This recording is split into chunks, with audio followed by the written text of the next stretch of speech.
Hello, Ram Ram, Radhe Radhe, good evening. कैसे हैं आप सभी? आई होप सो आप सभी अच्छे होंगे। और आज हम एक नया स्टैंडर्ड स्टार्ट करने जा रहे हैं जिसका नाम है रेवेन्यू रिकॉग्निशन। क्या नाम है इस स्टैंडर्ड का? Revenue recognition. अरे स्क्रीन पे, हाँ ठीक है। तो आज का ये जो स्टैंडर्ड है इंटरेस्टिंग है। Give me a second. चलिए, रेवेन्यू रिकॉग्निशन। तो भाई क्या बताता है ये स्टैंडर्ड, हम पहले ये जान लेते हैं। सबसे पहले हमें ये जो पूरा स्टैंडर्ड है ना, वो हमें एक ही सवाल का जवाब देता है, कि दो क्वेश्चन का जवाब देता है। ठीक है, क्या क्या? पहला, रेवेन्यू हमें कितना रिकॉर्ड करना है। ठीक है, पहला, हमें रेवेन्यू कितना रिकॉर्ड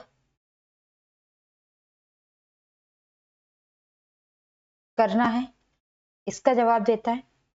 ठीक है, और दूसरा हमें जिस प्रश्न का जवाब देता है वो जवाब देता है रेवेन्यू हमें कब रिकॉर्ड करना है। ठीक है, कब रिकॉर्ड करना है। तो हमें ना इन दो प्रश्नों का जवाब देता है ये अकाउंटिंग स्टैंडर्ड। ठीक है, इन दो प्रश्नों के जवाब हमें ये अकाउंटिंग स्टैंडर्ड देता है। ये अकाउंटिंग स्टैंडर्ड हमें बताता है कि भाई हमें अपना रेवेन्यू इतना रिकॉर्ड करना है और अब टाइम आ गया, हमें अपना रेवेन्यू रिकॉर्ड कर लेना चाहिए। तो दो बेसिक क्वेश्चन जिसका जवाब ये अकाउंटिंग स्टैंडर्ड देता है।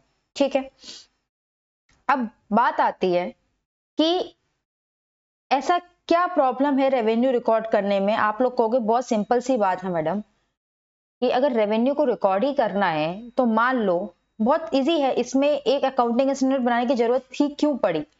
देखो मैं आपको सिचुएशन बताती हूँ क्यों पड़ी। देखो ये मिस्टर ए है, ठीक है। आप कहोगे मैडम होता क्या है, मिस्टर ए सेलर है और मिस्टर बी बायर है। ठीक है, क्या है, मिस्टर ए सेलर है और मिस्टर बी बायर है। अब आप कहोगे इसमें रिक्वायरमेंट ही क्या है, मिस्टर ए ने सेल करी, ठीक है ना, मिस्टर ए ने सेल करी और मिस्टर बी ने उसके अगेंस्ट में इनको क्या दे दिया, कैश दे दिया। ठीक है, या आज के समय में ऑनलाइन पेमेंट कर दी और ये सेल हो गई। एक हाथ से सेलर ने माल दिया, दूसरे हाथ से बायर ने पैसे दिया। इसी समय सेल को रिकॉर्ड कर लेना चाहिए, इसी समय सेल को रिकॉर्ड कर लेना चाहिए। मैंने कहा बिल्कुल, यहाँ कोई इशू नहीं है, यहाँ तो सेल को आप ऑन द स्पॉट रिकॉर्ड कर लोगे। क्यों? एक हाथ आपने पैसा दिया, दूसरे हाथ से सामान लिया, देयर इज नो इशू। यहाँ पे आप सेल बड़ी आसानी से रिकॉर्ड कर सकते हो। लेकिन इसके अलावा भी सिचुएशंस बनती है। कैसी सिचुएशंस? मान लो यही केस है, ठीक है ना, मान लो यही केस है। अब इस केस में क्या हुआ, मिस्टर ए है, ठीक है, ये सेलर है, राइट। मिस्टर ए है जो कि क्या है, सेलर है। अब इन्होंने मिस्टर बी को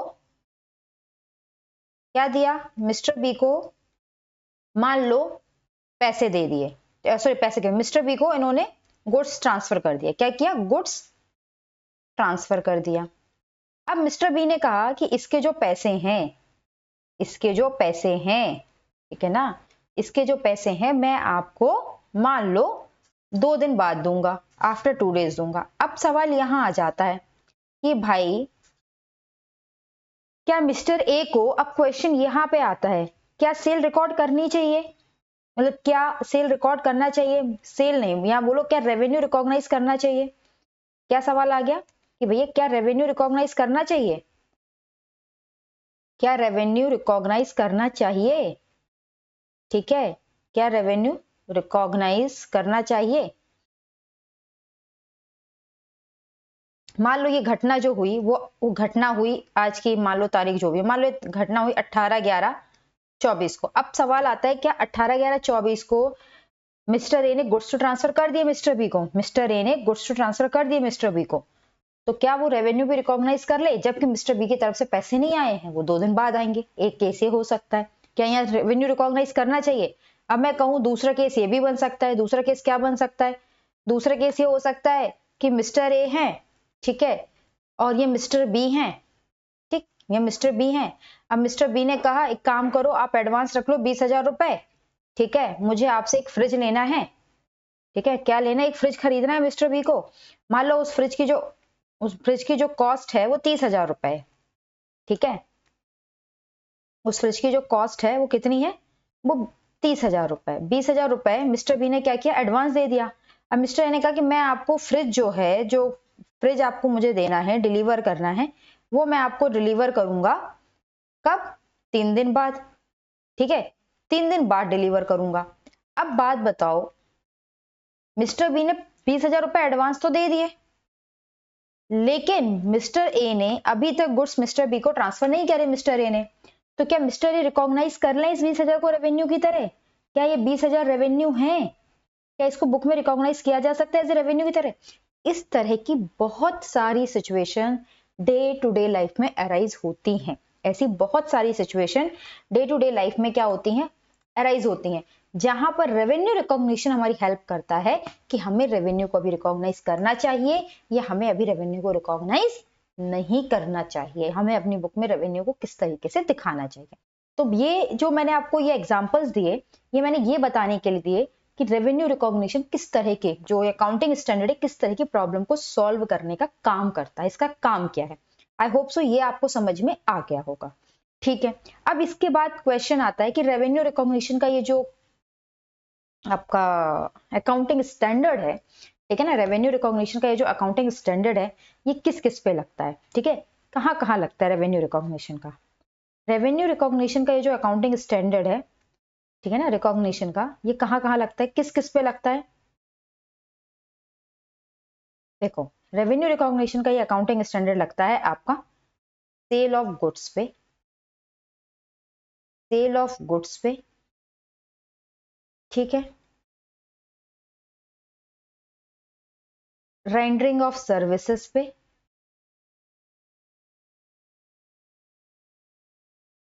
ठीक, और आपका इनकम जो अराइज हो रही है दूसरे के रिसोर्सेज को यूज करके, जैसे कि इंटरेस्ट, डिविडेंड, ठीक है, रॉयल्टी, ठीक है ना, इस तरह की जो इनकम होती है, इस पे आपका रेवेन्यू रिकॉग्निशन का ये जो अकाउंटिंग स्टैंडर्ड है वो अप्लाई होता है, राइट। अब बात आती है, ठीक है, अब मैं आपसे पूछूं, क्या ये कंस्ट्रक्शन कॉन्ट्रैक्ट पे लगेगा रेवेन्यू रिकॉग्निशन का कॉन्सेप्ट? भाई आप एक बिल्डिंग बना रहे हो, बिल्डिंग बना के उसको बेचोगे, या आप एक कॉन्ट्रैक्टर हो, आपने कॉन्ट्रैक्ट लिया था कि आप बिल्डिंग बनाकर दोगे, तो वहां से भी तो आपको रेवेन्यू होगा। क्या उस पे ये कॉन्सेप्ट एप्लीकेबल होगा? ये एप्लीकेबल होगा, तो ये तो इन पे तो एप्लीकेबल है, ये तो एप्लीकेबल है इन पे, लेकिन क्या कंस्ट्रक्शन कॉन्ट्रैक्ट पे एप्लीकेबल होगा? ठीक है, एप्लीकेबल होगा नहीं होगा। हमेशा याद रखना, जिन सिचुएशंस को, जिन प्रॉब्लम्स को डील करने के लिए स्पेसिफिक अकाउंटिंग स्टैंडर्ड है, वहां पर वही स्पेसिफिक अकाउंटिंग स्टैंडर्ड एप्लीकेबल होते हैं। तो रेवेन्यू रिकॉग्निशन का जो कॉन्सेप्ट है, रेवेन्यू रिकॉग्निशन का जो अकाउंटिंग स्टैंडर्ड है, वो रेवेन्यू अगर इन 3 चीजों से आ रही है, आप सामान बेच रहे हो, उससे आपको रेवेन्यू आ रहा है, अकाउंटिंग स्टैंडर्ड 9 लगेगा। आप सर्विस प्रोवाइड कर रहे हो, रेवेन्यू आ रहा है, अकाउंटिंग स्टैंडर्ड 9 लगेगा। आपने बैंक में एफडी करी हुई है, इंटरेस्ट आ रहा है, अकाउंटिंग स्टैंडर्ड 9 लगेगा। डिविडेंड है, शेयर होल्डर में इन्वेस्टमेंट है, ठीक है, शेयर्स में, वहां से डिविडेंड आएगा, अकाउंटिंग स्टैंडर्ड 9 लगेगा। रॉयल्टी है, 9 लगेगा। लेकिन अगर मैं कहूँ कंस्ट्रक्शन कॉन्ट्रैक्ट से रेवेन्यू आ रहा है, ठीक है, तो ये नॉट एप्लीकेबल है। कहाँ कहाँ नॉट एप्लीकेबल है, देख लो, कहाँ कहाँ नॉट एप्लीकेबल है, कहाँ कहाँ नॉट एप्लीकेबल है, देखो, नॉट एप्लीकेबल कहाँ कहाँ है। आपको अगर रेवेन्यू आ रहा है, ठीक है, आपको रेवेन्यू आ रहा है किससे, कंस्ट्रक्शन कॉन्ट्रैक्ट से, ठीक है, नहीं लगेगा।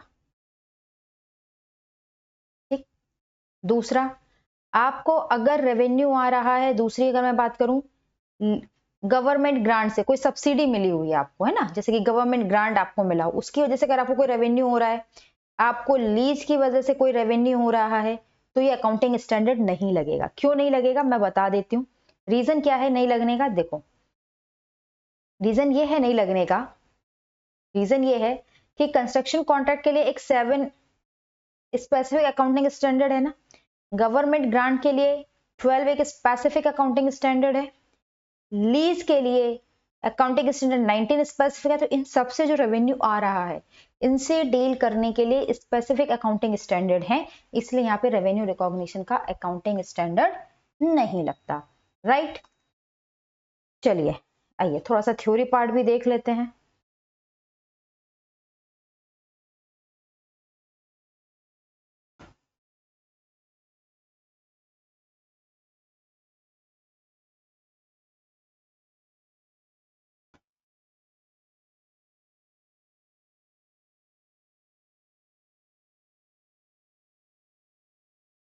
हम्म हम्म हम्म।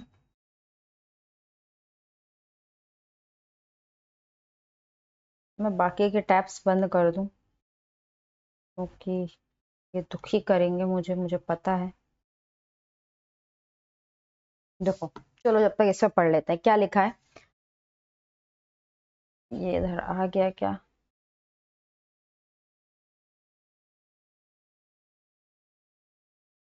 चलिए आ गया, देखिए आ गया भाई, आ गया।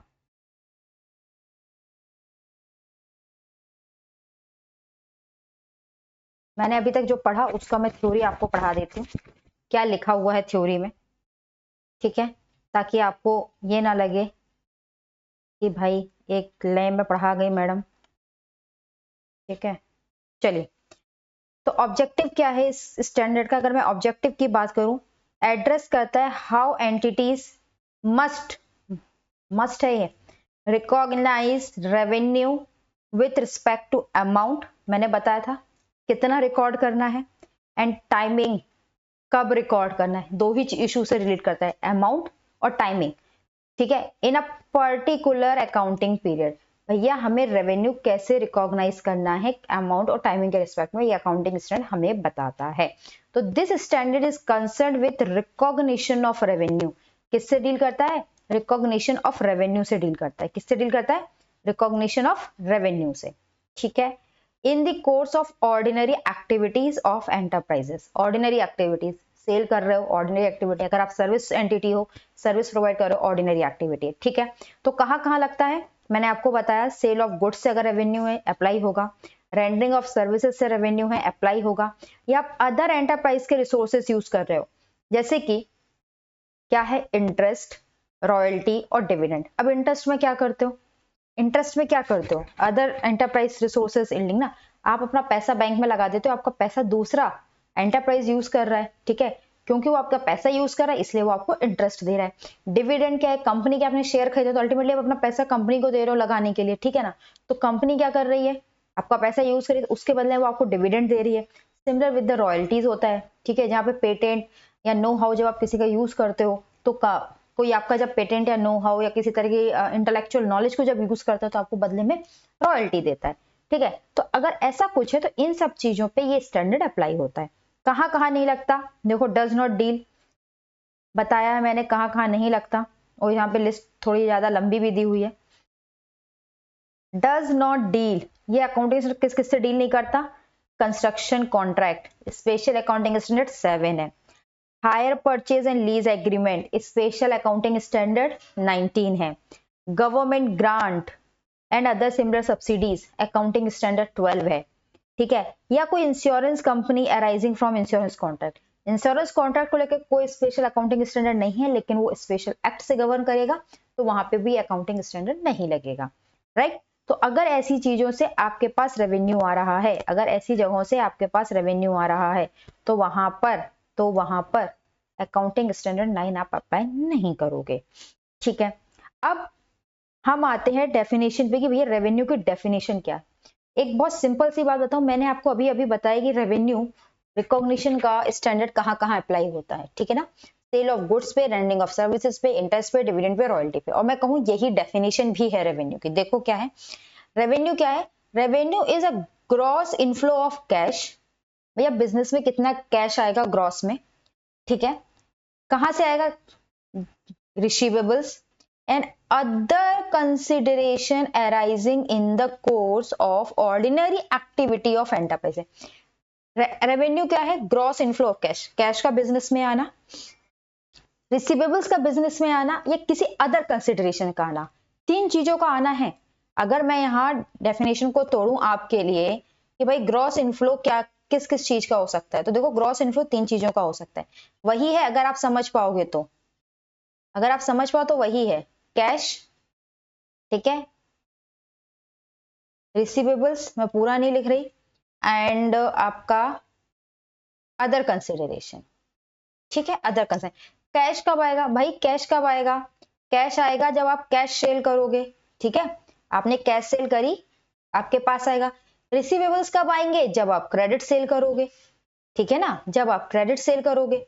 और अदर कंसिडरेशन में क्या है, इंटरेस्ट है, डिविडेंड है ना, रॉयल्टी है, ऐसा कुछ आप अगर कमा रहे तो यही तीन चीजें, इन्हीं तीन चीजों तक ग्रॉस इनफ्लो। ये देखिए gross inflow of cash, receivables and other consideration किससे अराइज हो रहा है, ऑर्डिनरी एक्टिविटी से अराइज हो रहा है एंटरप्राइज, किस किस से, सेल ऑफ गुड्स से। अब सेल ऑफ गुड्स से कैश आएगा, कैश सेल करोगे तो, रिसीवेबल्स आएंगे तो, क्रेडिट सेल करोगे तो, ठीक है। उसी तरीके से रेंडरिंग ऑफ सर्विसेज से भी कैश आएगा, अगर आप कैश में सर्विसेज प्रोवाइड करोगे। रिसीवेबल्स आएंगे अगर आप क्रेडिट पे सर्विस प्रोवाइड करोगे। और from the use by others enterprise resources, other enterprise resources के वजह से अगर आपके पास कुछ आ रहा है, जैसे कि इंटरेस्ट, रॉयल्टी एंड डिविडेंड, ठीक है। तो ऊपर जो चीज लिखी थी जहाँ पे अकाउंटिंग स्टैंडर्ड अप्लाई होता उसी को अदर लैंग्वेज में लिखा गया। बहुत सिंपल सी डेफिनेशन है, ज्यादा दिमाग नहीं आता है।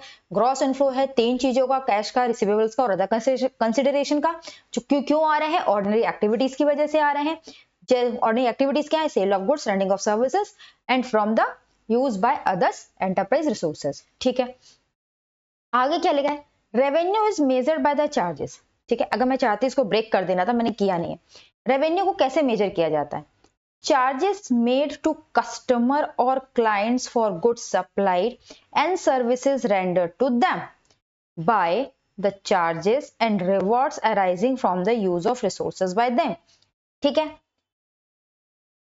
क्या है, मान लो ये बात इतनी सी कह रहा है, कोई बहुत भारी बात नहीं कह रहा है कि रेवेन्यू क्या है। रेवेन्यू ये है भाई कि मिस्टर ए ने अगर मिस्टर बी को सामान बेचा, मिस्टर ए ने अगर मिस्टर बी को कोई गुड्स सेल करे, तो इस गुड्स के लिए मिस्टर बी से वो जो पैसे लेंगे, मान लो इस गुड्स के लिए उन्होंने 20,000 रुपए लिए मिस्टर बी से, तो ये 20,000 क्या होंगे, ये 20,000 ही रेवेन्यू होंगे।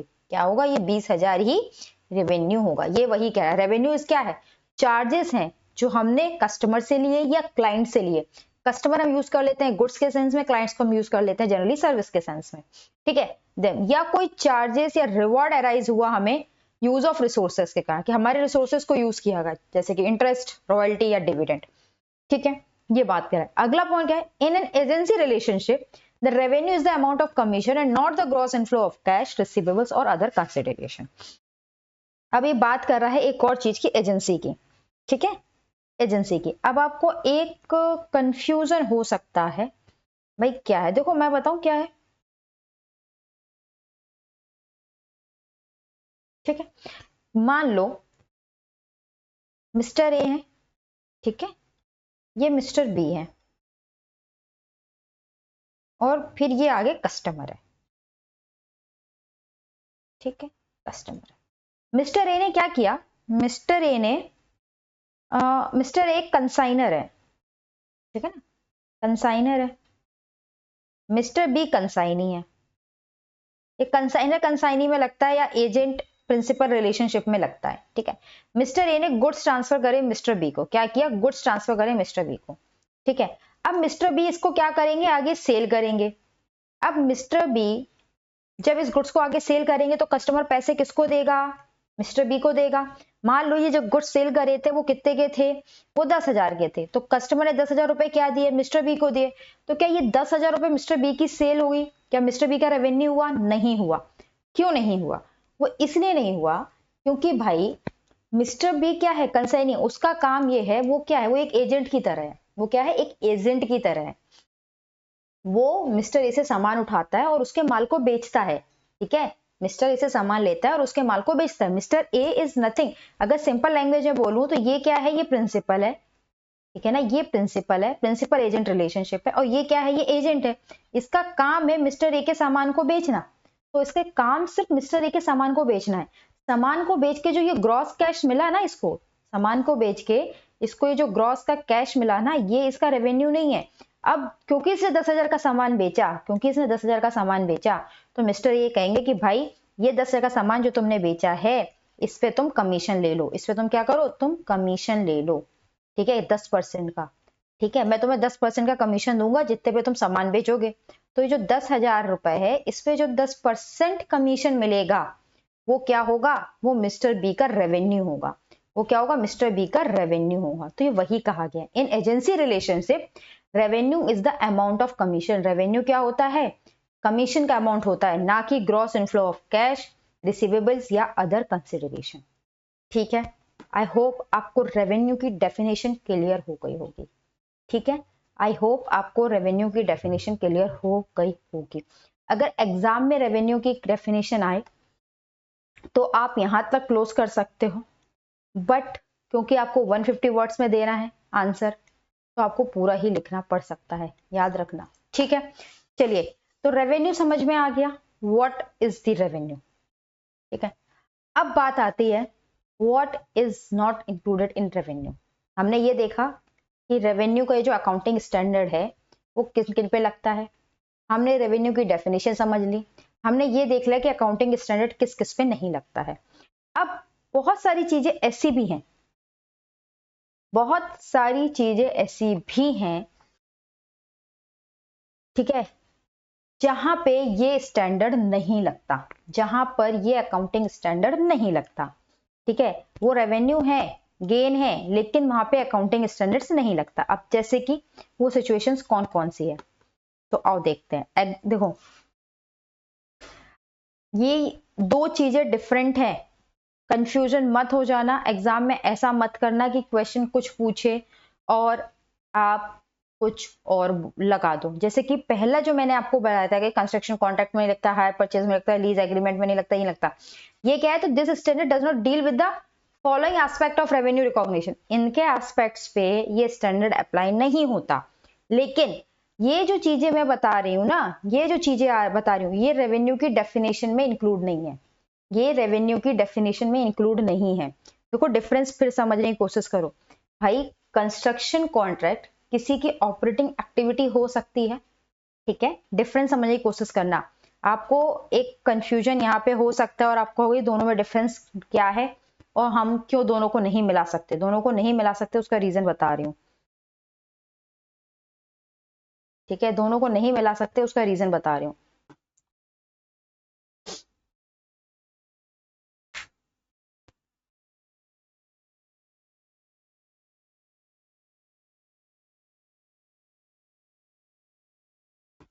क्यों नहीं मिला सकते, ये बहुत इंपॉर्टेंट है। अगर आप इसमें कंफ्यूज कर गए तो सब कुछ गड़बड़ हो जाएगी। देखो, उलझा भाई,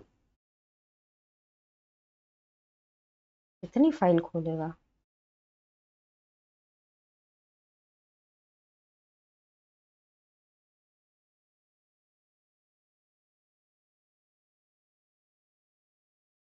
बताती हूँ कि प्रॉब्लम कहाँ है, इन दोनों में डिफरेंस क्या है। देखो देखो देखो देखो,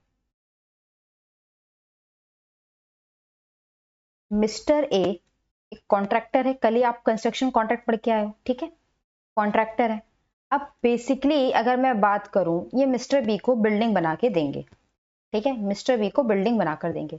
देखो बनी बनाई बिल्डिंग बेच रहे होते तो हम ये कह देते कि ये क्या कर रहे हैं, गुड्स बेच रहे हैं, बनी बनाई बिल्डिंग नहीं बेच रहे। मिस्टर बी ने मिस्टर ए के पास गए, बकायदा इनकी सर्विसेज ली और इनसे कहा कि आप मेरे लिए बिल्डिंग बना दीजिए। तो बेसिकली देखा जाए तो मिस्टर ए मिस्टर बी को क्या कर रहे हैं, सर्विस प्रोवाइड कर रहे हैं, ठीक है, सर्विस प्रोवाइड कर रहे हैं। क्योंकि अगर ये कॉन्ट्रैक्टर है, ठीक है, इनका काम है कॉन्ट्रैक्ट लेके बिल्डिंग बनाना, तो इनका मेन ऑपरेटिंग बिजनेस तो यही है, ठीक है, मेन ऑपरेटिंग एक्टिविटीज तो यही है ना, मेन ऑपरेटिंग एक्टिविटी बोलूं वो यही है, राइट। और आपका रेवेन्यू, आपका ऑर्डिनरी एक्टिविटी बोलूं तो भी यही है। तो इसमें तो किसी को प्रॉब्लम नहीं ना, ऑर्डिनरी एक्टिविटी भी यही है इनके बिजनेस की। तो भाई इनका काम तो यही है, ये यही करते हैं, ठीक है। और इस सर्विस को प्रोवाइड करने की वजह से मिस्टर बी जो पैसा देंगे, मिस्टर बी जो पैसा देंगे मिस्टर ए को, इस सर्विस के लिए मिस्टर ए मिस्टर बी को जो भी पैसा देंगे, मान लो पूरा 100 लाख रुपए दिया बिल्डिंग बनाने के लिए, तो यही मिस्टर ए का रेवेन्यू भी हो जाएगा, ये भी क्लियर है, ठीक है, रेवेन्यू हो जाएगा। लेकिन ये मेन ऑपरेटिंग एक्टिविटी से पैसा आ रहा है, क्योंकि रेंडरिंग ऑफ सर्विस की एक्टिविटी है, तो ऐसा लग रहा है ना कि रेवेन्यू रिकॉग्निशन, अगर आप समझो तो सर्विस तो प्रोवाइड हो रही है, रेंडरिंग ऑफ सर्विस हो रही है ना, तो कायदे से रेवेन्यू रिकॉग्निशन में आना चाहिए, लेकिन रेवेन्यू रिकॉग्निशन के इसमें नहीं आता। लेकिन ये जो पैसा है ये पार्ट बनेगा रेवेन्यू का, it is covered under the definition of revenue, it is covered under the definition of revenue, क्योंकि रेवेन्यू की डेफिनेशन क्या बोलती है, revenue is the gross inflow of cash और द रिसीवेबल, किसकी वजह से, सेल ऑफ गुड्स की वजह से या रेंडरिंग ऑफ सर्विसेज की वजह से, ये रेवेन्यू की डेफिनेशन बोलती है। अगर देखा जाए तो ये सारे क्राइटेरिया फुलफिल कर रहा है। कैसे, ये सर्विस प्रोवाइड हो रही है, बिल्कुल हो रही है, सर्विस प्रोवाइड करने की वजह से ये कैश का इनफ्लो हो रहा है, तो कायदे से ये रेवेन्यू है, डेफिनेटली ये रेवेन्यू है। लेकिन इस पे रेवेन्यू रिकॉग्निशन का कॉन्ट्रैक्ट नहीं लगेगा। रीजन क्या है, रीजन ये है कि भाई ये जो पैसा, ये जो सिचुएशन है, इसको डील करने के लिए हमारे पास एक सेपरेट अकाउंटिंग स्टैंडर्ड है, अकाउंटिंग स्टैंडर्ड 7 है, जो सेपरेटली इसको डील करेगा, इसलिए हमने इसको छोड़ दिया है, ठीक है।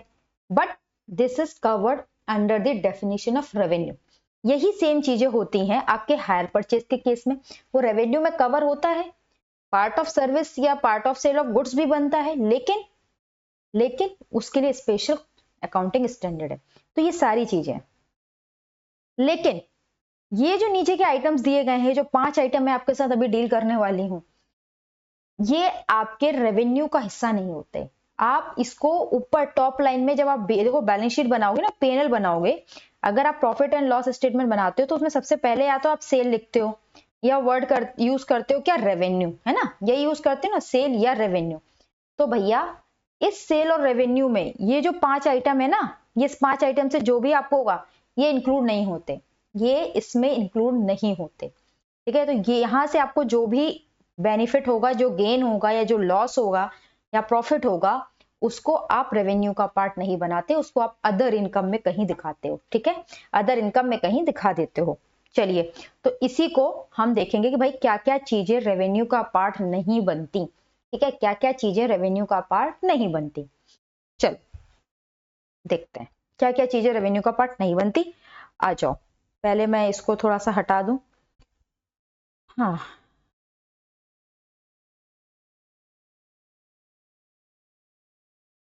तो ये वो आइटम्स है जिन पे रेवेन्यू का पार्ट नहीं बनती। क्या लिखा है पहला, देखो पहला क्या लिखा है, पहला लिखा है realised gain resulting from disposal of है एंड या unrealised gain resulting from holding of non current asset, appreciation in the value of fixed asset, for example appreciation in the value of fixed asset। तो भाई पहला point क्या कहता है, देखो आ जाओ, पहला पॉइंट क्या कहता है मैं बताती हूँ। पहला पॉइंट ये कहता है कि मान लो आपके पास एक असेट थी, ठीक है, आपके पास एक फिक्स असेट थी, क्या थी, फिक्स असेट थी, राइट। अब उस फिक्स असेट को आपने सोल्ड आउट किया, क्या किया, आपने उस फिक्स असेट को सोल्ड आउट किया। जब आप उस फिक्स असेट को सोल्ड आउट करोगे, सेल करोगे, तो क्या होगा, जब आप उस फिक्स असेट को सेल करोगे तो क्या होगा, आपको या तो प्रॉफिट होगा या लॉस होगा, है ना। आप जब फिक्स असेट को सेल करोगे तो आपको या तो प्रॉफिट होगा या लॉस होगा। आ जाओ इधर देखते हैं, मैं आपको एक्सप्लेनेशन,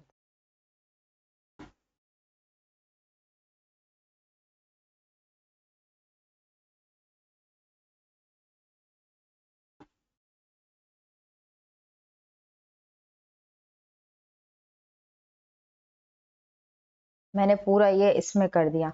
चलो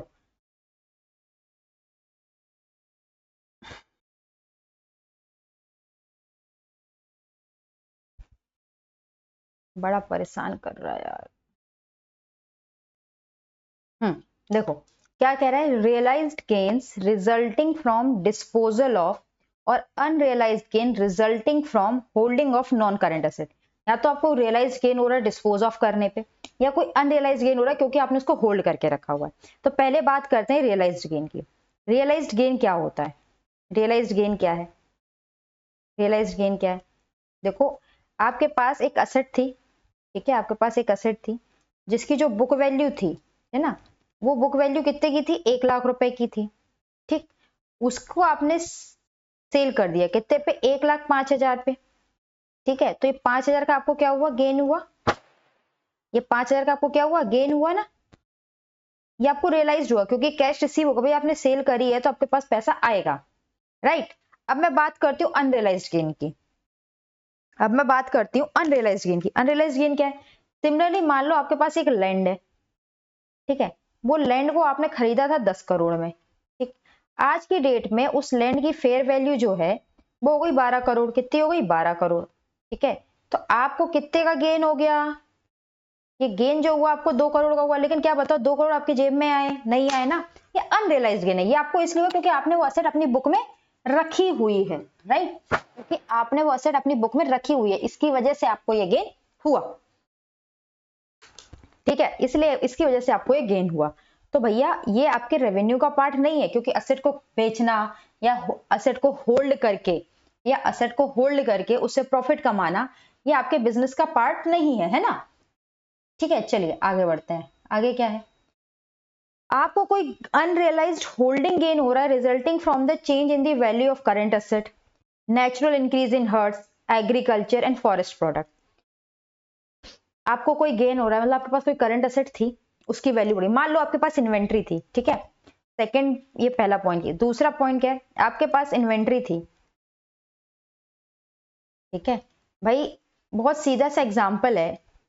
मैं आपसे एक बात कहती हूँ, पेट्रोल के प्राइस आए दिन बढ़ते रहते हैं। मान लो आपके पास जो पेट्रोल की इन्वेंट्री थी, स्टॉक जो आपके पास पेट्रोल का पड़ा हुआ था, वो 10 लाख का था। गवर्नमेंट ने प्राइस बढ़ा दी, ठीक है, प्राइस बढ़ा दी, तो इसकी जो प्राइस थी उसकी वजह से आपको जो गेन हुआ, गवर्नमेंट ने प्राइस बढ़ा दी, इसकी इंक्रीज प्राइस क्या हो गई। अब आपके पास ये जो पेट्रोल स्टॉक में पड़ा है, मान लो इसकी जो प्राइस बढ़ के हो गई 12 लाख रुपए पेट्रोल की, तो ये 2 लाख का गेन हुआ ना। बट आपकी जेब में 2 लाख कब आएंगे, जब आप इसको सेल करोगे। जब आप इसको सेल करोगे तब आपकी जेब में 2 लाख आएंगे। सिर्फ गवर्नमेंट ने प्राइस बढ़ा दी और आपके जेब में 2 लाख आ गए, ऐसा नहीं होने वाला, ऐसा नहीं होने वाला। तो इस 2 लाख को आप अपने में इसमें रिकॉर्ड नहीं करोगे, right. I hope this is clear to you. चलिए, ठीक है, समझ आ गया ना। तो जिस दिन गवर्नमेंट प्राइस बढ़ाएगी उससे आपके इन्वेंट्री की प्राइस बढ़ जाएगी, ठीक है ना। ये मान लो ये कंडीशन आपके पास 31 मार्च को थी। 31 मार्च को पेट्रोल का स्टॉक 10 लाख का पड़ा था। दिन में आके 4-5 बजे गवर्नमेंट ने प्राइस बढ़ा दिए पेट्रोल के, जिसकी वजह से उसकी कीमत 12 लाख हो गई। तो आपको तो गेन हो गया 2 लाख रुपए का, लेकिन ये रियलाइज्ड नहीं हुआ, अनरियलाइज्ड है। आप बेचोगे तब आपको रियलाइज होगा, ठीक है। ये होता है अनरियलाइज्ड गेन, जो आपको हो रहा है change in the value of current asset, current asset की वैल्यू में चेंज होने की वजह से, ठीक है। ठीक है, या कोई नेचुरल इंक्रीज हो गया हर्ड में, ठीक है, मतलब आपने पशुपालन किया हुआ था, एक नया ये आ गया आपके पास, एग्रीकल्चर एंड फॉरेस्ट प्रोडक्ट की वजह से हो रहा है, ठीक है। उसके बाद क्या है, रियलाइज्ड और unrealised gain resulting from change in foreign exchange rate and adjustment arising on the translation of foreign currency financial statement. देखो मैं इस पॉइंट को ना भी डीपली नहीं समझाऊंगी। फॉरेन एक्सचेंज का पूरा एक अकाउंटिंग स्टैंडर्ड है, ये पूरा का पूरा अकाउंटिंग स्टैंडर्ड 11 है, ये वहां से गवर्न होता है, ठीक है। तो जब अकाउंटिंग स्टैंडर्ड 11 करेंगे तब बताऊंगी। लेकिन आप इतना तो जानते हो ना कि जो फॉरेन एक्सचेंज रेट है वो क्या होते हैं, फ्लक्चुएट होते रहते हैं। आज का रेट कुछ और है, कल का रेट कुछ और होगा डॉलर का, ठीक है ना, डॉलर वर्सेस रुपीज का। उसकी वजह से भी हमें प्रॉफिट और लॉस होता है, आप इस बात से अवेयर हैं। तो अगर उसकी वजह से हमें कोई गेन या लॉस होता है तो वो भी रेवेन्यू का पार्ट नहीं बनता। Realized gain resulting from discharge of an obligation at less than its carrying amount and unrealized gains resulting from restatement of carrying amount of an obligation। देखो मैं ये दोनों पॉइंट को ना एक साथ समझाती हूँ, इन दोनों पॉइंट को हम एक साथ समझते हैं। अगर नहीं समझे, पहली बात तो आपको गेन रियलाइज्ड हुआ किसी से डिस्चार्ज ऑफ ऑब्लिगेशन, ऑब्लिगेशन मतलब होता है उत्तरदायित्व, less than it's carrying amount. मैं आपसे एक बात कहती हूँ, मान लीजिए आपके पास बुक में क्या है, डेटर्स हैं, ठीक है, मतलब सॉरी क्रेडिटर्स हैं। आपकी बुक में एक क्रेडिटर है, ठीक है, क्या है, क्रेडिटर है, ठीक है। अब ये जो क्रेडिटर आपकी बुक में है, इस क्रेडिटर की जो बुक वैल्यू है, वो आपको जो पैसे देने हैं, मतलब क्रेडिटर को वो कितने देने, 5 लाख रुपए देने। अब क्रेडिटर ने ये कहा कि ठीक है एक काम करो, आप 5 लाख की जगह मैं आपको फुल सेटलमेंट दे रहा हूं, आप मुझे 4,80,000 पेमेंट कर दो, काम खत्म। क्या बोला? 5 लाख की जगह 4,80,000 का पेमेंट कर दो। ठीक है, तो ये ऑब्लिगेशन आपने डिस्चार्ज कर दी। पे कितना करना था? पे कितना करना था? इतना आपको पे करना था, लेकिन आपने पे कितना किया? ये आपने पे किया, ठीक है ना, ये पे किया और ये पे करना था। तो भैया ऑब्लिगेशन 5 लाख की पे करनी थी, लेकिन हमने 480 की पे करी, तो इसके बीच का जो डिफरेंस है, इसके बीच का जो डिफरेंस है ना 20,000 का, ये आपका क्या है? ये आपका रियलाइज्ड गेन है। 5 लाख जाते जेब से, 480 गए, यानी 20,000 का क्या हो गया? रियलाइज्ड गेन हो गया। ठीक है, अब दूसरी चीज क्या है? Restatement of carrying amount of an obligation. आपके पास कोई ऑब्लिगेशन थी, फॉर एग्जाम्पल आपको इंटरेस्ट पे करना था, आपकी ऑब्लिगेशन क्या थी? इंटरेस्ट पे करना था बैंक को, ये आपकी ऑब्लिगेशन थी। अब आपको जो इंटरेस्ट पे करना था बैंक को, ऑब्लिगेशन जो थी वो थी 20,000 रुपए का इंटरेस्ट आपको पे करना था। क्यों करना था? क्योंकि इंटरेस्ट रेट क्या था? 10% का था। अब क्या हुआ? ये इंटरेस्ट रेट जो है वो घट गया। ये इंटरेस्ट रेट क्या हो गया? घट गया। ये मान लो 9% पे आ गया। अब जैसे इंटरेस्ट रेट 9% पे आया, तो अब आपको जो पे करना था वो कैसे करना था? 18,000 करना था। ठीक है, आपने ये जो लायबिलिटी अपने बुक में खड़ी कर रखी थी ना 20,000 से, वो आपने 10% के हिसाब से खड़ी कर रखी थी कि भाई 10% का इंटरेस्ट रेट चल रहा है, उसके हिसाब से मेरे को बैंक को 20,000 रुपए देने हैं। ठीक है, ये आपने लायबिलिटी अपने बुक में खड़ी कर रखी थी, बना रखी थी। लेकिन क्या हुआ कि इंटरेस्ट रेट डाउन आ गया, तो जब पेमेंट करने की दिन आई तो आपको कितना पे करना पड़ा? ओनली 18,000 रुपए। तो इसकी वजह से आपने उस बुक में भी उसको चेंज की, वैल्यू को रीस्टेट किया। जब ये रीस्टेटमेंट हुआ तो भी आपको क्या हो गया? 2,000 का प्रॉफिट हो गया। ऐसा कोई रीस्टेटमेंट होता है तो भी प्रॉफिट हो जाता है। ये क्रेडिटर के केस में भी हो सकता था। हो सकता है बिल आपको गलत भेज दिया था क्रेडिटर, तो जब बिल आया था तो आपने उसको उसने पे रिकॉर्ड कर लिया, बाद में आपको एक सही बिल मिला जिसकी वजह से आपकी लायबिलिटी कम हो गई, तो वहां भी आपको गेन। तो किसी भी तरह का रीस्टेटमेंट होता है जिसकी वजह से आपकी ऑब्लिगेशन कम होती है, तो वहां पे आपको अनरियलाइज्ड गेन होता है। तो ये जो 5 चीजें हैं, इसकी वजह से, इन 5 चीजों की वजह से अगर आपको कोई गेन होता है रियलाइज्ड या अनरियलाइज्ड, तो वो रेवेन्यू का पार्ट नहीं बनता है। ये इसको बताने का मकसद था, राइट।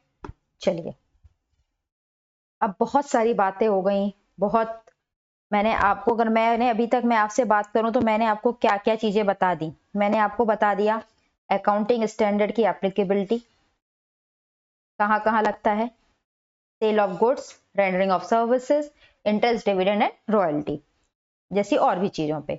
ठीक है, अकाउंटिंग स्टैंडर्ड नॉट एप्लीकेबल, किस किस पे एप्लीकेबल नहीं है, मैंने आपको वो बता दिया। नॉट एप्लीकेबल ऑन, जिन जिन पे भी एप्लीकेबल नहीं है मैंने वो बता दिया। डेफिनेशन ऑफ रेवेन्यू बता दिया, जो कि इंपॉर्टेंट है, ठीक है, एग्जाम में आ सकता है, वो मैंने आपको बता दिया। ठीक, मैंने आपको बता दिया what is not covered under revenue. ठीक है भैया, रेवेन्यू के अंदर कवर क्या नहीं है। अगर आप मुझसे पूछोगे कि अभी तक मैंने आपको जो बताया उसमें क्या क्या इंपॉर्टेंट है, आई थिंक इस पे क्वेश्चन बन सकता है। ऐसा कुछ क्वेश्चन दूसरे अकाउंटिंग स्टैंडर्ड पे आया है कि आप बताओ कि ये अकाउंटिंग स्टैंडर्ड किस किस पे एप्लीकेबल नहीं है या इसके स्कोप में कवर नहीं होता, वो चीज आई हुई है। डेफिनेशन ऑफ रेवेन्यू आपसे पूछा जा सकता है, ठीक है, और क्या रेवेन्यू के कवर नहीं है, ये ऐसा नहीं पूछा जाएगा, बट मैंने अपनी तरफ से बता दिया। आगे बढ़ते हैं। अब हमने ये देख लिया कि रेवेन्यू कमाने के ब्रॉडली मैंने अभी आपको जो 4-5 चीजें बताई जहां से रेवेन्यू कमा सकते हैं, वो सेल ऑफ गुड्स, ठीक है,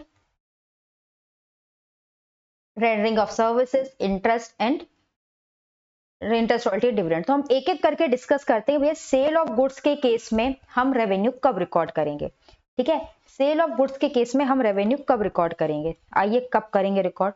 देखिए, सेल ऑफ गुड्स के केस में ये मिस्टर ए हैं, ठीक है, ये मिस्टर ए हैं, इन्होंने सेल करी है मिस्टर बी को, ठीक है, इन्होंने सेल करी है मिस्टर बी को। इन्होंने क्या किया, इन्होंने गुड्स सेल किया, ठीक है, 20,000 का, और मिस्टर बी ने पे कर दिए 20,000। मैं आपको केसेस बता रही हूं, पे कर दिए 20,000 रुपीज, पहला केस। दूसरा केस, मिस्टर ए ने ठीक है, मिस्टर ए ने मिस्टर बी को गुड्स बेचे 20,000 के, और मिस्टर बी ने मिस्टर ए को कहा कि मैं पेमेंट करूंगा आफ्टर 15 डेज, ठीक है, पेमेंट करूंगा आफ्टर 15 डेज। थर्ड केस मैं कहती हूं, मिस्टर ए ने मिस्टर बी को गुड्स भेजे 20,000 रुपए के, ठीक है, गुड्स बेचे, मतलब मिस्टर बी, ये छोड़ो इसको थोड़ा सा,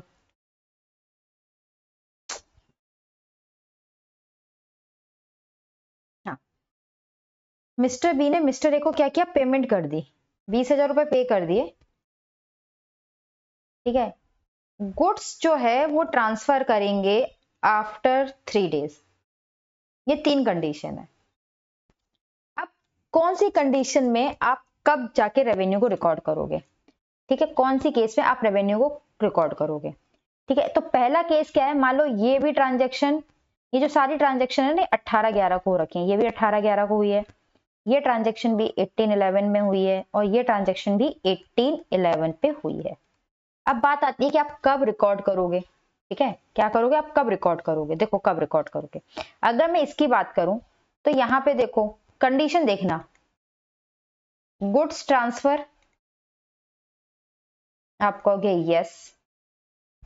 दूसरा, पेमेंट रिसीव्ड, पेमेंट को लेके किसी तरह की कोई दुविधा, पेमेंट मिलेगी कि नहीं मिलेगी, कितनी मिलेगी, नहीं, payment received yes. Risk and reward transferred yes. तीनों कंडीशन सेटिस्फाई है, तीनों कंडीशन सेटिस्फाई, यानी कि सेल ऑफ गुड्स के केस में, ठीक है, सेल ऑफ गुड्स के केस में हम रेवेन्यू कब रिकॉग्नाइज करते हैं, सेल ऑफ गुड्स के केस में रेवेन्यू तब रिकॉग्नाइज करते हैं जब हम risk and reward related to that asset, risk and reward related to that asset हमारी क्या हो जाती है, ट्रांसफर हो जाती है। अब कब ट्रांसफर होगी भाई, रिस्क एंड रिवॉर्ड तो तभी ट्रांसफर होगा ना जब गुड्स को ट्रांसफर कर दिया जाएगा, जब गुड्स को ट्रांसफर कर दिया जाएगा रिस्क एंड रिवॉर्ड क्या हो जाएगा, ट्रांसफर हो जाएगा। अब पेमेंट रिसीव को लेके क्या यहाँ पे हमें कोई डाउट है, भैया गुड्स एक हाथ से मिस्टर ए ने गुड्स दिया, दूसरे हाथ से मिस्टर बी ने पेमेंट दिया, पेमेंट तो हमें मिल ही गई है, 20,000 ही मिलनी थी, 20,000 ही मिल गई है, तो हमें ये भी नहीं पता नहीं पेमेंट मिलेगी कि नहीं मिलेगी, ठीक है ना, नहीं मिली तो क्या होगा, ऐसा कोई डाउट नहीं है हमें, हमें पेमेंट मिल गई है और हमने गुड्स को भी ट्रांसफर कर दिया, ऑब्लिगेशन भी फुलफिल हो गई, पेमेंट भी रिसीव हो गई, रिस्क एंड रिवॉर्ड भी ट्रांसफर हो गया। तो हम क्या कर लेंगे, सेल को, रेवेन्यू को यहाँ पे क्या करेंगे, यहाँ पे हम रेवेन्यू को रिकॉर्ड कर लेंगे, यहाँ हम क्या करेंगे, रेवेन्यू को रिकॉर्ड करेंगे, यहाँ हम रेवेन्यू रिकॉर्ड कर लेंगे, ठीक है, रेवेन्यू को क्या करेंगे, रिकॉर्ड कर लेंगे। अब दूसरे केस में आओ, यहाँ गुड्स तो ट्रांसफर हो गए, मतलब गुड्स ट्रांसफर का मतलब क्या है, अगर मैं कहूँ गुड्स ट्रांसफर हो गए तो रिस्क एंड रिवॉर्ड भी ट्रांसफर हो गया, ठीक है, तो ये दो चीजें तो हो गई, ये दो चीजें तो हो गई, ठीक है, हमें ये भी पता है कि हमें पैसे कितने मिलने वाले हैं, बट देयर इज अनसर्टेनिटी। तो क्या सर्टेनिटी है पेमेंट को लेकर, पहला क्वेश्चन आता है,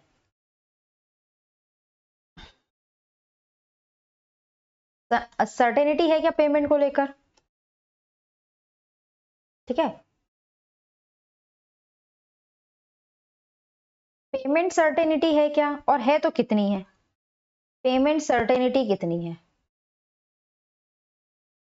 अगर मैं कहूं पेमेंट सर्टेनिटी 100% है, मिस्टर बी आपके पुराने कस्टमर हैं और आपको पता है, मिस्टर बी आपके पुराने कस्टमर हैं और आपको पता है कि वो पेमेंट कर देंगे, ठीक है, तो आप क्या करोगे, तो आप क्या करोगे, रेवेन्यू रिकॉर्ड कर लोगे, आपके पुराने कस्टमर हैं, हमेशा आपसे सामान खरीदते हैं, और जब बोलते हैं तब आप बोलते हैं कि मैं इतने दिन बाद पेमेंट कर दूंगा, पेमेंट कर देते हैं, आपको उन पर पूरा ट्रस्ट है, सब कुछ है, सर्टेनिटी है, 100% पेमेंट मिल जाएगा, सोसाइटी में अच्छी खासी इज्जत है, आप उनकी फाइनेंशियल कंडीशन जानते हो, किसी भी तरीके से पैसे के डूबने का कोई खतरा नहीं है, अच्छे खासे बिजनेसमैन है, सब कुछ है, तो आप क्या करोगे, रेवेन्यू रिकॉर्ड कर लोगे, ठीक है, रेवेन्यू को रिकॉर्ड कर लोगे।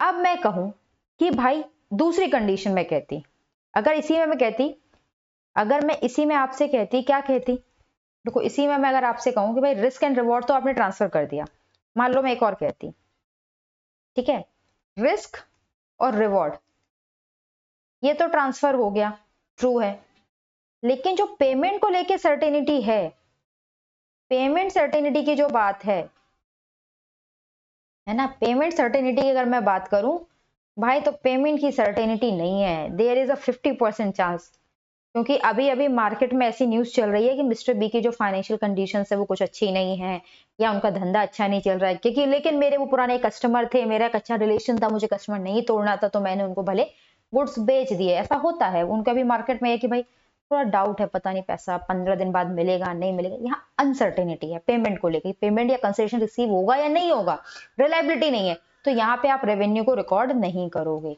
नो रिकॉग्निशन, ठीक है ना, नो रिकॉग्निशन भैया, यहाँ अनसर्टेनिटी, तो आप यहाँ पे पोस्टपोन करोगे, ठीक है।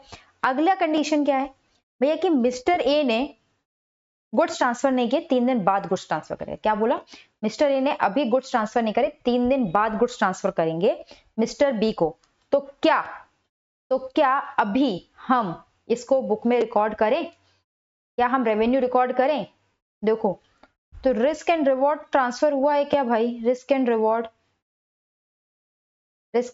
ट्रांसफर हुआ है, कहोगे नहीं, रिस्क एंड रिवॉर्ड तो ट्रांसफर नहीं हुआ है, पेमेंट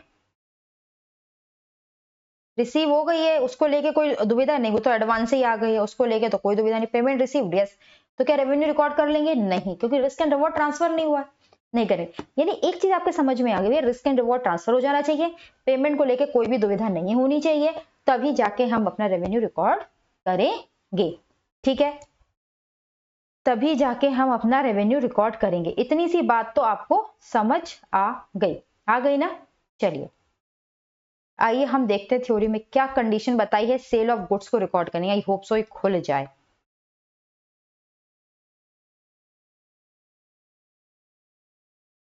क्या बोला है, revenue from sale of goods is recorded when following condition are satisfied, क्या क्या है, the seller of goods has transfer to the buyer the property in goods for a price, जो प्रॉपर्टी इन गुड्स है, ठीक है, वो एक price के लिए सेलर ने ट्रांसफर किया, जैसे 20,000 का एक फ्रिज था, मान लो 20,000 का फ्रिज आता है, पता नहीं, मान लिया आता है, 20,000 का एक फ्रिज था, उसको सेलर ने ट्रांसफर कर दिया हो एक प्राइस के लिए, पैसा मिल गया, प्राइस के लिए ट्रांसफर कर दिया, नो प्रॉब्लम। दूसरा क्या है, या ये तो सीधी सीधी बात है ना, एक हाथ पैसा दे एक हाथ सामान ले, वो करने, या all significant risk and reward of ownership have been transferred to the buyer and seller retains no effective control of the goods transferred to a degree usually associated with the ownership and no significant uncertainty exists regarding amount of consideration that will be derived from the sale of goods।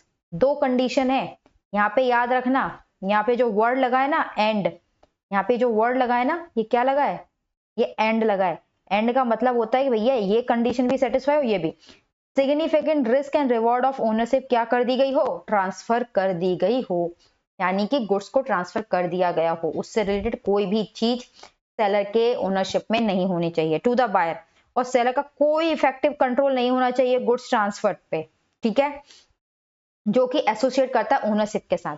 ये जैसे ही आप सामान खरीदते हो और अपने घर लाते हो, रास्ते में उसको हो जाए कुछ, सामान टूट जाए, स्क्रैच आ जाए, तो क्या उस पर बायर का, सेलर का कोई प्रॉब्लम है, सेलर की ओनरशिप थी, नहीं, तो आप सेलर को सू कर सकते हो, नहीं कर सकते हो, ठीक है, तो कोई भी इफेक्टिव कंट्रोल सेलर का नहीं होना चाहिए, रिस्क एंड रिवॉर्ड ट्रांसफर चाहिए। तीसरा, और कोई सिग्निफिकेंट अनसर्टेनिटी ना, सिग्निफिकेंट अनसर्टेनिटी एग्जिस्ट नहीं कर सकती हो कि भैया मुझे पैसा मिलेगा या नहीं मिलेगा, जैसे मिस्टर बी के केस में पुराने कस्टमर थे, मार्केट में अच्छा रेपुटेटेड बिजनेस था, किसी भी तरह को लेके कोई अनसर्टेनिटी नहीं थी कि पैसा मिलेगा या नहीं मिलेगा, 100% सर्टेनिटी थी। बट मैंने एक और सिचुएशन बताई कि भाई मिस्टर बी का बिजनेस अभी मार्केट में नहीं चल रहा है, ऐसी बातें हैं, ठीक है, मिस्टर बी की फाइनेंशियल कंडीशंस अच्छी नहीं है, ओहो कुछ ऐसे खबरें सुनने में, तो देयर इज सिग्निफिकेंट अनसर्टेनिटी, भाई अगर बिजनेस सही नहीं चल रहा है, बहुत समय से सही नहीं चल रहा है, तो पता नहीं पैसे दे भी पाएंगे या नहीं, अगर ऐसी कोई सिग्निफिकेंट अनसर्टेनिटी है, तब हम क्या करते हैं, नो सिग्निफिकेंट, कोई सिग्निफिकेंट अनसर्टेनिटी कि पैसा नहीं मिलेगा, तब हम वहां पे रेवेन्यू को रिकॉग्नाइज नहीं करते, तो रेवेन्यू को रिकॉग्नाइज करने के लिए इन कंडीशन का सेटिस्फाई होना जरूरी है। पहला, रिस्क एंड रिवॉर्ड ट्रांसफर हो गया हो। दूसरी चीज, कोई भी मतलब अनसर्टेनिटी ना हो, पैसे मिलेंगे या नहीं मिलेंगे इसको लेके। अब एक एग्जांपल मैं आपसे लेती हूँ। एक मेरा क्वेश्चन है आपसे, एक बात बताओ। यहाँ पे क्वेश्चन लिखा है no effective control of seller, कि सेलर का कोई इफेक्टिव कंट्रोल नहीं होना चाहिए। ठीक है, एक है मिस्टर ए है, ठीक है, मिस्टर ए ने कहा मिस्टर बी से कि भाई ये जो गुड्स है ना, ये मैं आपके दरवाजे तक पहुंचाऊंगा, इसको आपके दरवाजे तक पहुंचाने की जिम्मेदारी मेरी है, उसके बाद गुड्स आपका, ऐसा बोला था। मिस्टर बी ने कहा ठीक है, ये पैसे आप पकड़ो। मिस्टर बी ने 20,000 रुपए दे दिए और मिस्टर ए ने ट्रांसपोर्टर वाले को बुलाया, फ्रिज को लोड करवाया और मिस्टर बी के घर के दरवाजे तक पहुंचाने की जिम्मेदारी ली। यहाँ पे क्योंकि मिस्टर ए सेलर हैं और वो अपनी जिम्मेदारी लेते हैं कि आपके घर के दरवाजे तक फ्रिज पहुंचाना मेरी जिम्मेदारी है, तो ऐसी जिम्मेदारी क्योंकि सेलर ने उठा रखी है, तो रिस्क एंड रिवॉर्ड कब ट्रांसफर होगा? जब वो गुड्स, वो फ्रिज मिस्टर बी के घर के दरवाजे तक पहुंच जाएगा, घर तक पहुंच जाएगा। अगर ऑन द वे, रास्ते में, अगर ऑन द वे रास्ते में कुछ भी होता है तो जिम्मेदारी मिस्टर ए की होगी। किसकी होगी? मिस्टर ए की। यहाँ पे रिस्क एंड रिवॉर्ड कब ट्रांसफर हो रहा है? रिस्क और रिवॉर्ड तब ट्रांसफर हो रहा है जब फ्रिज घर पहुंचेगा, है ना। जब फ्रिज घर पहुंचेगा तब जाकर रिस्क एंड रिवॉर्ड ट्रांसफर होगा। रास्ते में किसका रिस्क है? मिस्टर ए का रिस्क है, क्योंकि उन्होंने कहा मैं आपके दरवाजे तक के फ्रिज पहुंचाऊंगा। समझ में आ गया? तो रिस्क एंड रिवॉर्ड किस पॉइंट पे ट्रांसफर हो रहा है ये आपको देखना पड़ेगा। अगर आप यहाँ पे देखोगे तो मिस्टर बी इस दुकान पर ही खड़े थे, मिस्टर बी ने पैसा भी दे दिया, मिस्टर ए ने गुड्स भी लोड करा दिया, ट्रांसफर कर दिया, लेकिन अगर रास्ते में कुछ हो जाता है, कोई एक्सीडेंट हो जाता है, फ्रिज में कोई प्रॉब्लम आ जाती है, तो रिस्क किसका है? मिस्टर ए का है। वो फिर फ्रिज को वापस लाएंगे, नया फ्रिज मिस्टर बी के घर पहुंचाएंगे। तो जब तक वो फ्रिज पहुंच नहीं जाता ना घर पे, तब तक आप रेवेन्यू को रिकॉर्ड नहीं कर सकते। तो रिस्क एंड रिवॉर्ड किस पॉइंट पे ट्रांसफर हो रहा है ये देखना बहुत इंपॉर्टेंट होता है। ठीक है, समझ में आ गया? राइट, समझ आ गया। एक कंडीशन और होती है। ये क्या हुआ? देखो मैं बताती हूँ। एक कंडीशन और है, इसमें मैं बता रही हूँ। मिस्टर ए है, ठीक है, मिस्टर ए सेलर है। अब मिस्टर ए जो सेलर हैं, इससे मिस्टर बी ने एक क्या किया, मिस्टर बी ने जो कि बायर है,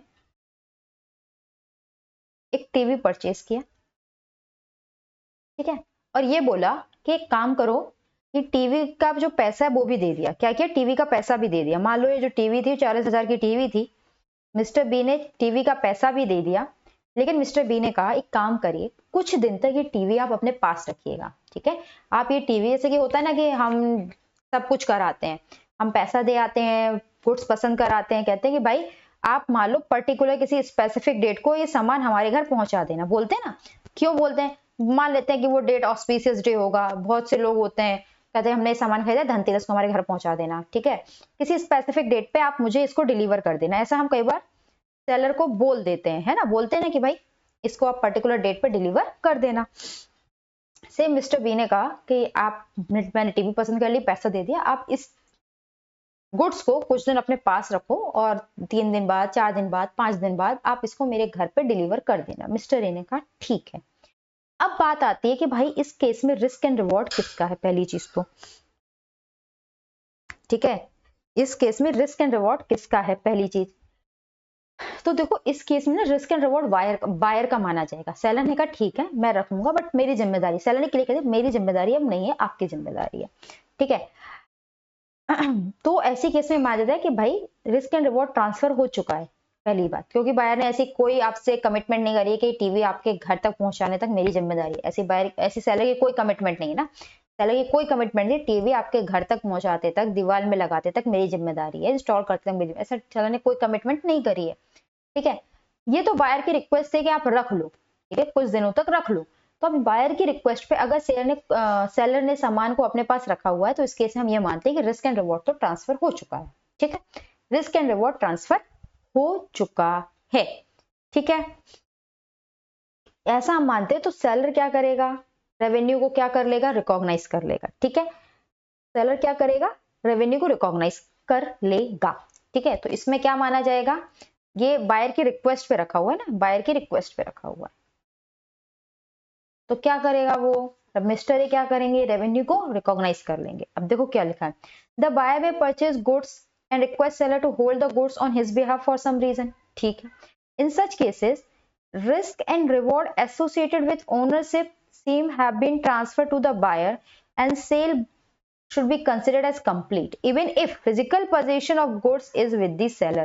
तो आपको ये समझना होगा, आप ये मत समझो कि भाई गुड्स ट्रांसफर कर दिया, फिजिकल पोजीशन ट्रांसफर हो गया तो हम रिस्क एंड रिवॉर्ड ट्रांसफर मान लें। यहाँ पे रिस्क एंड रिवॉर्ड ट्रांसफर हो गया लेकिन फिजिकल पोजीशन किसके पास है, सेलर के पास है। ठीक है, बायर एंड कंसिडर, ठीक है कहाँ थे, हाँ, consider as complete even if physical position of goods with the seller. Physical position किसके पास है, अभी भी सेलर के पास है। तो कौन कौन सी कंडीशन मैट हो जाए कि हम इसको सेल कंसिडर कर लें। पहला, स्पेसिफिकली आइडेंटिफाइड हो, पहली बात गुड्स स्पेसिफिकली आइडेंटिफाइड हो कि भाई ये पर्टिकुलर गुड मैंने खरीदा था और वो किसी दूसरे को आप ट्रांसफर नहीं कर सकते, and can not be transfer to another customer. Delivery में जो डिले है वो बायर की रिक्वेस्ट पे हुआ था, बायर ने कहा था कि भैया डिलीवरी कुछ दिन बाद देना, and goods are ready to deliver to the buyer, goods ready था डिलीवर टू द बायर। ठीक है, क्या है, गुड्स तो बिल्कुल रेडी था, आपने टीवी खरीदी थी बिल्कुल रेडी थी, सेलर ऑन द पॉइंट आपको डिलीवर कर सकता था। ठीक है, डिलीवरी के लिए रेडी था। ये तो आपकी रिक्वेस्ट थी कि आप कुछ दिन अपने पास रख लो, पर्टिकुलर डेट पे या स्पेसिफिक डेट पे आप मुझे डिलीवर करना। दूसरा, वो जो गुड्स जो टीवी आपने खरीदी वो स्पेसिफिकली आइडेंटिफाइड है, बिल्कुल आइडेंटिफाइड है, हर प्रोडक्ट का अपना एक यूनिक नंबर होता है। वो टीवी एक पर्टिकुलर ब्रांड की थी, पर्टिकुलर साइज की थी, तो वो स्पेसिफिकली आइडेंटिफाई थी भाई मैंने ये टीवी खरीदी थी और वो किसी दूसरे कस्टमर को नहीं बेची जा सकती। अगर ये सारी कंडीशंस फुलफिल हो जाएंगी, ये सारी कंडीशन फुलफिल हो जाएंगी तो हम सेल को रिकॉर्ड कर लेंगे। तो हमारे में भी देखो सारी कंडीशन फुलफिल है, स्पेसिफिकली आइडेंटिफाइड है, यस आइडेंटिफाइड है, बायर के रिक्वेस्ट पे डिलीवरी रोकी गई, यस रोकी गई, और at the point of sale क्या वो डिलीवरी के लिए रेडी थी, यस रेडी थी। अगर ये तीनों कंडीशन सेटिस्फाई होती हैं, ऐसी कंडीशन में हम सेल को रिकॉर्ड कर लेते हैं। ठीक है, तो आज की क्लास में हमने ये तो सीख लिया कि भाई सेल ऑफ गुड्स के केस में हम रेवेन्यू कब रिकॉर्ड करते हैं।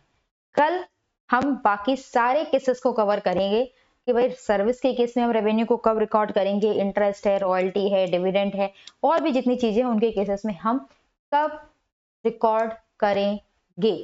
ठीक है, रेवेन्यू को ये हम कल की क्लास में करेंगे, आज की क्लास के लिए इतना ही। राधे राधे।